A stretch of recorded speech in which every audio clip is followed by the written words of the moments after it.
Chapter 14 Secrets. Joe was very busy in the garret, for the October days began to grow chilly, and the afternoons were short. For 2 or 3 hours the sun lay warmly in the high window, showing Joe seated on the old sofa, writing busily, with her papers spread out upon a trunk before her, while Scrabble, the pet rat, promenaded the beams overhead, accompanied by his oldest son, a fine young fellow, who was evidently very proud of his whiskers. Quite absorbed in her work, Joe scribbled away till the last page was filled, when she signed her name with a flourish and threw down her pen, exclaiming, "There, I've done my best. If this won't suit I shall have to wait till I can do better." Lying back on the sofa, she read the manuscript carefully through, making dashes here and there, and putting in many exclamation points, which looked like little balloons. Then she tied it up with a smart red ribbon, and sat a minute looking at it with a sober, wistful expression, which plainly showed how earnest her work had been. Joe's desk up here was an old tin kitchen which hung against the wall. In it she kept her papers, and a few books, safely shut away from Scrabble, who, being likewise of a literary turn, was fond of making a circulating library of such books as were left in his way by eating the leaves. From this tin receptacle Joe produced another manuscript, and putting both in her pocket, crept quietly downstairs, leaving her friends to nibble on her pens and taste her ink. She put on her hat and jacket as noiselessly as possible, and going to the back entry window, got out upon the roof of a low porch, swung herself down to the grassy bank, and took a roundabout way to the road. Once there, she composed herself, hailed a passing omnibus, and rolled away to town, looking very merry and mysterious.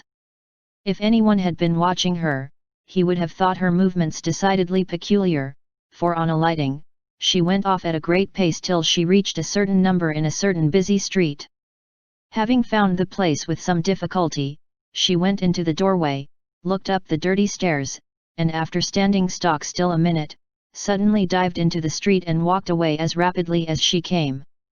This maneuver she repeated several times, to the great amusement of a black-eyed young gentleman lounging in the window of a building opposite. On returning for the third time, Joe gave herself a shake, pulled her hat over her eyes, and walked up the stairs, looking as if she were going to have all her teeth out. There was a dentist's sign, among others, which adorned the entrance, and after staring a moment at the pair of artificial jaws which slowly opened and shut to draw attention to a fine set of teeth, the young gentleman put on his coat, took his hat, and went down to post himself in the opposite doorway, saying with a smile and a shiver, "It's like her to come alone, but if she has a bad time she'll need someone to help her home." In 10 minutes Joe came running downstairs with a very red face and the general appearance of a person who had just passed through a trying ordeal of some sort. When she saw the young gentleman she looked anything but pleased, and passed him with a nod. But he followed, asking with an air of sympathy, "Did you have a bad time?" "Not very." "You got through quickly?" "Yes, thank goodness." "Why did you go alone?"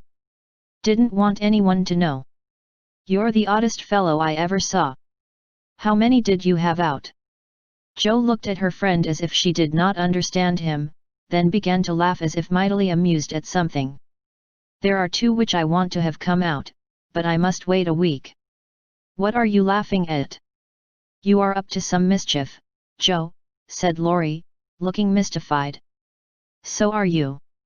"What were you doing, sir, up in that billiard saloon?" "Begging your pardon, ma'am, it wasn't a billiard saloon, but a gymnasium, and I was taking a lesson in fencing." "I'm glad of that." "Why?" "You can teach me, and then when we play Hamlet, you can be Laertes, and we'll make a fine thing of the fencing scene." Laurie burst out with a hearty boy's laugh, which made several passers-by smile in spite of themselves. "I'll teach you whether we play Hamlet or not. It's grand fun and will straighten you up capitally." "But I don't believe that was your only reason for saying I'm glad in that decided way, was it now?" "No, I was glad that you were not in the saloon, because I hope you never go to such places." "Do you?" "Not often." "I wish you wouldn't." "It's no harm, Joe." I have billiards at home, but it's no fun unless you have good players, so, as I'm fond of it, I come sometimes and have a game with Ned Moffat or some of the other fellows. Oh, dear, I'm so sorry, for you'll get to liking it better and better, and will waste time and money, and grow like those dreadful boys. I did hope you'd stay respectable and be a satisfaction to your friends, said Jo, shaking her head. Can't a fellow take a little innocent amusement now and then without losing his respectability? Asked Laurie, looking nettled. That depends upon how and where he takes it. I don't like Ned and his set, and wish you'd keep out of it. Mother won't let us have him at our house, though he wants to come. And if you grow like him, she won't be willing to have us frolic together as we do now. Won't she? Asked Laurie anxiously. No, she can't bear fashionable young men, and she'd shut us all up in bandboxes rather than have us associate with them. Well, she needn't get out her bandboxes yet. I'm not a fashionable party and don't mean to be, but I do like harmless larks now and then, don't you? Yes, nobody minds them, so lark away, but don't get wild, will you? Or there will be an end of all our good times. I'll be a double distilled saint. I can't bear saints. Just be a simple, honest, respectable boy, and we'll never desert you. I don't know what I should do if you acted like Mr. King's son. He had plenty of money, but didn't know how to spend it, and got tipsy and gambled, and ran away, and forged his father's name, I believe, and was altogether horrid. You think I'm likely to do the same? Much obliged. No, I don't. Oh, dear, no, but I hear people talking about money being such a temptation, and I sometimes wish you were poor. I shouldn't worry then. Do you worry about me, Jo? A little, when you look moody and discontented, as you sometimes do, for you've got such a strong will. If you once get started wrong, I'm afraid it would be hard to stop you. Laurie walked in silence a few minutes, and Jo watched him, wishing she had held her tongue, for his eyes looked angry, though his lips smiled as if at her warnings. Are you going to deliver lectures all the way home? He asked presently. Of course not. Why? Because if you are, I'll take a bus. If you're not, I'd like to walk with you and tell you something very interesting. I won't preach any more, and I'd like to hear the news immensely. Very well, then, come on. It's a secret, and if I tell you, you must tell me yours. I haven't got any, began Jo, but stopped suddenly, remembering that she had. You know you have. You can't hide anything, so up and fess, or I won't tell, cried Laurie. Is your secret a nice one? Oh, isn't it? All about people you know, and such fun. You ought to hear it, and I've been aching to tell it this long time. Come, you begin. You'll not say anything about it at home, will you? Not a word. And you won't tease me in private. I never tease. Yes, you do. You get everything you want out of people. I don't know how you do it, but you are a born wheedler. Thank you. Fire away. Well, I've left 2 stories with a newspaperman, and he's to give his answer next week, whispered Jo, in her confidante's ear.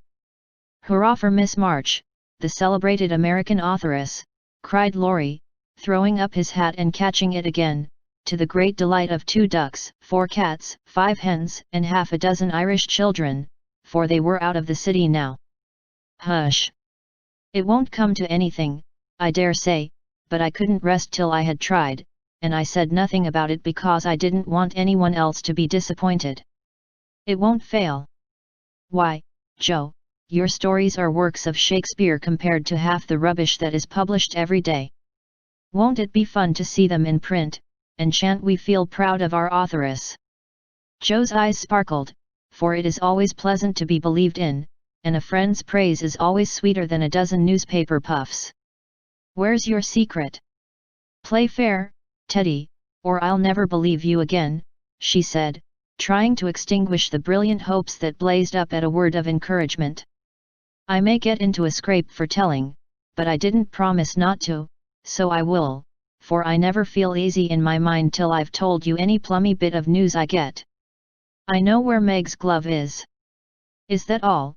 Said Joe, looking disappointed, as Laurie nodded and twinkled with a face full of mysterious intelligence. It's quite enough for the present, as you'll agree when I tell you where it is. Tell, then. Laurie bent, and whispered 3 words in Joe's ear, which produced a comical change. She stood and stared at him for a minute, looking both surprised and displeased, then walked on, saying sharply, "How do you know?" "Saw it." "Where?" "Pocket." "All this time?" "Yes, isn't that romantic?" "No, it's horrid." "Don't you like it?" "Of course I don't. It's ridiculous, it won't be allowed." "My patience. What would Meg say?" "You are not to tell anyone." "Mind that." "I didn't promise." "That was understood, and I trusted you." "Well, I won't for the present, anyway, but I'm disgusted, and wish you hadn't told me." "I thought you'd be pleased." "At the idea of anybody coming to take Meg away?" "No, thank you." "You'll feel better about it when somebody comes to take you away." "I'd like to see anyone try it," cried Joe fiercely. "So should I," and Laurie chuckled at the idea. "I don't think secrets agree with me, I feel rumpled up in my mind since you told me that," said Joe rather ungratefully. "Race down this hill with me, and you'll be all right," suggested Laurie. No one was in sight, the smooth road sloped invitingly before her, and finding the temptation irresistible, Joe darted away, soon leaving hat and comb behind her and scattering hairpins as she ran.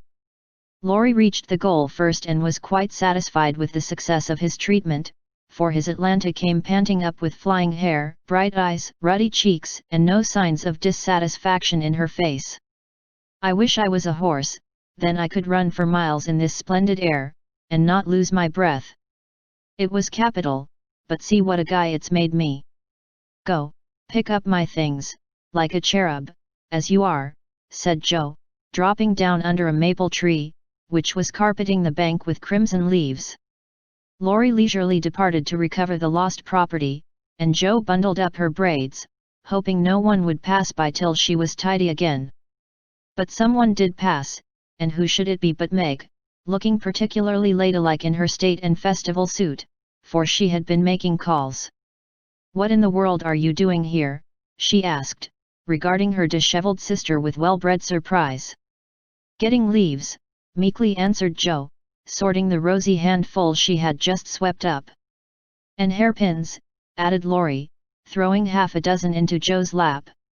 "They grow on this road, Meg, so do combs and brown straw hats." "You have been running, Joe. How could you? When will you stop such romping ways?" said Meg reprovingly, as she settled her cuffs and smoothed her hair, with which the wind had taken liberties. "Never till I'm stiff and old and have to use a crutch. Don't try to make me grow up before my time, Meg. It's hard enough to have you change all of a sudden. Let me be a little girl as long as I can."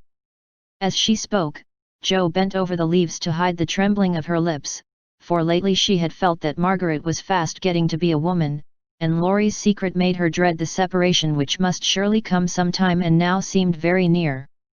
He saw the trouble in her face and drew Meg's attention from it by asking quickly, "Where have you been calling, all so fine?" "At the gardener's, and Sally has been telling me all about Belle Moffat's wedding. It was very splendid, and they have gone to spend the winter in Paris. Just think how delightful that must be." "Do you envy her, Meg?" said Laurie. "I'm afraid I do." "I'm glad of it," muttered Joe, tying on her hat with a jerk. "Why?" asked Meg, looking surprised. "Because if you care much about riches, you will never go and marry a poor man," said Joe, frowning at Laurie, who was mutely warning her to mind what she said. "I shall never go and marry anyone," observed Meg, walking on with great dignity while the others followed, laughing, whispering, skipping stones, and behaving like children, as Meg said to herself, though she might have been tempted to join them if she had not had her best dress on. For a week or two, Jo behaved so queerly that her sisters were quite bewildered. She rushed to the door when the postman rang, was rude to Mr. Brooke whenever they met, would sit looking at Meg with a woebegone face, occasionally jumping up to shake and then kiss her in a very mysterious manner. Laurie and she were always making signs to one another, and talking about spread eagles till the girls declared they had both lost their wits. On the second Saturday after Jo got out of the window, Meg, as she sat sewing at her window, was scandalized by the sight of Laurie chasing Jo all over the garden and finally capturing her in Amy's bower. What went on there, Meg could not see, but shrieks of laughter were heard, followed by the murmur of voices and a great flapping of newspapers. "What shall we do with that girl? She never will behave like a young lady," sighed Meg, as she watched the race with a disapproving face. "I hope she won't. She is so funny and dear as she is," said Beth, who had never betrayed that she was a little hurt at Jo's having secrets with anyone but her. "It's very trying, but we never can make her come la-fo," added Amy, who sat making some new frills for herself, with her curls tied up in a very becoming way, two agreeable things that made her feel unusually elegant and ladylike. In a few minutes Jo bounced in, laid herself on the sofa, and affected to read. "Have you anything interesting there?" asked Meg, with condescension. "Nothing but a story, won't amount to much, I guess," returned Jo, carefully keeping the name of the paper out of sight. "You'd better read it aloud. That will amuse us and keep you out of mischief," said Amy in her most grown-up tone. "What's the name?" asked Beth, wondering why Jo kept her face behind the sheet. "The Rival Painters." "That sounds well. Read it," said Meg. With a loud hem, and a long breath, Jo began to read very fast. The girls listened with interest, for the tale was romantic, and somewhat pathetic, as most of the characters died in the end. "I like that about the splendid picture," was Amy's approving remark, as Jo paused. "I prefer the lovering part. Viola and Angelo are two of our favorite names, isn't that queer?" said Meg, wiping her eyes, for the lovering part was tragical. "Who wrote it?" asked Beth, who had caught a glimpse of Jo's face. The reader suddenly sat up, cast away the paper, displaying a flushed countenance, and with a funny mixture of solemnity and excitement replied in a loud voice, "Your sister." "You?" cried Meg, dropping her work. "It's very good," said Amy critically. "I knew it. I knew it. Oh, my Jo, I am so proud," and Beth ran to hug her sister and exult over this splendid success. Dear me, how delighted they all were, to be sure. How Meg wouldn't believe it till she saw the words. "Miss Josephine March," actually printed in the paper. How graciously Amy criticized the artistic parts of the story, and offered hints for a sequel, which unfortunately couldn't be carried out, as the hero and heroine were dead. How Beth got excited and skipped and sang with joy. How Hannah came in to exclaim, "Sakes alive, well I never," in great astonishment at that Jo's doin's. How proud Mrs. March was when she knew it. How Jo laughed, with tears in her eyes, as she declared she might as well be a peacock and done with it, and how the spread eagle might be said to flap his wings triumphantly over the house of March, as the paper passed from hand to hand. "Tell us about it. When did it come? How much did you get for it? What will father say? Won't Laurie laugh?" cried the family, all in one breath as they clustered about Jo, for these foolish, affectionate people made a jubilee of every little household joy. "Stop jabbering, girls, and I'll tell you everything," said Jo, wondering if Miss Burney felt any grander over her Evelina than she did over her rival painters. Having told how she disposed of her tales, Jo added, "And when I went to get my answer, the man said he liked them both, but didn't pay beginners, only let them print in his paper, and noticed the stories. It was good practice, he said, and when the beginners improved, anyone would pay. So I let him have the 2 stories, and today this was sent to me, and Laurie caught me with it and insisted on seeing it, so I let him. And he said it was good, and I shall write more, and he's going to get the next paid for, and I am so happy, for in time I may be able to support myself and help the girls."